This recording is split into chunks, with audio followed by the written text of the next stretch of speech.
ان آیتوں میں خدا نے ان مہربانیوں کا اظہار فرمایا جو مسلمانوں پر کی تھی جب مکہ فتح ہو چکا اور مکہ والے اسلام لے آئے تو جناب رسول خدا صلی اللہ علیہ وسلم کو یہ خبر پہنچی کہ حوازن قبیلے کے لوگ حنین میں آپ کے ساتھ لڑائی کرنے کو جمع ہے۔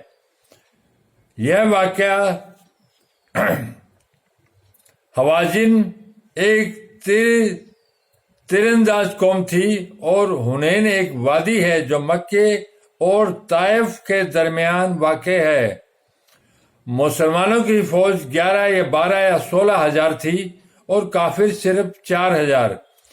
انہیں اپنی فوج کی زیادتی پر گھمنڈ ہو گیا کہ کافر ہے ہی کیا، ان کو تو یوں ہی مار کر بھگا دیں گے۔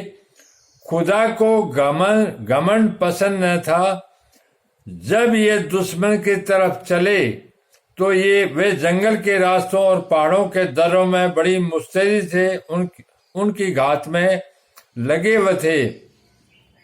حضرت صلی میں صحابہ رجسٹر کے صبح کے اندھیرے میں میدان میں اترے تھے۔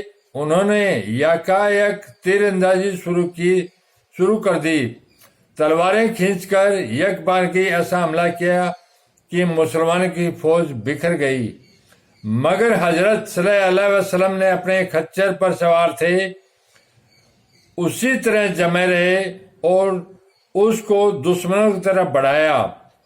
آپ کے چچا عباس رکاب پکڑے ہوئے تھے۔ دوسری رکاب ابو سفیان بن حرث بن عبدل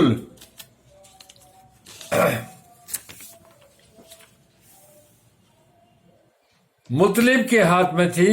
وہ خچر کو روکتے تھے کہ تیز نہ چلے۔ حضرت اپنا نام مبارک لے کر مسلمانوں کو پکارتے تھے کہ خدا کے بندوں، کہاں جاتے ہو؟ میری طرف آؤ، میں خدا کا رسول ہوں۔ یہ بھی فرماتے تھے کہ انوب عبد المطلب لکھا ہے کہ 100 کے قریب صحابی ثابت قدم رہے، باقی سب کے پاؤں اکھڑ گئے۔ آپ نے اپنے چاچا عباس سے کی وہ بلند آواز سے ارشاد فرمایا کہ خوب زور سے پکارے۔ وہ پکارنے لگے تو لوگ حضرت کی طرف رجوع ہوئے۔ جب کچھ لوگ اس طرح جمع ہو گئے تو حضرت نے ان کو حملہ کرنے کا حکم دیا۔ چنانچہ اس حملے میں حوازن کو ہار ہوئی۔ اس لڑائی میں خدا نے مسلمانوں کی مدد کے لیے فرشتوں کا لشکر بھیجا جو مسلمانوں کی تسلی کی وجہ بنا۔ غرض خدا نے مسلمانوں کو ان کے اترانے اور گھمنڈ کرنے پر چیتاونی دے کر انہیں جتایا۔ اس لڑائی میں کفار کے قتل اور گرفتاری کے علاوہ بہت سا مال ہاتھ آیا۔ کہتے ہیں کہ اس سے زیادہ کوئی بڑی غنیمت ہاتھ نہیں آئی تھی۔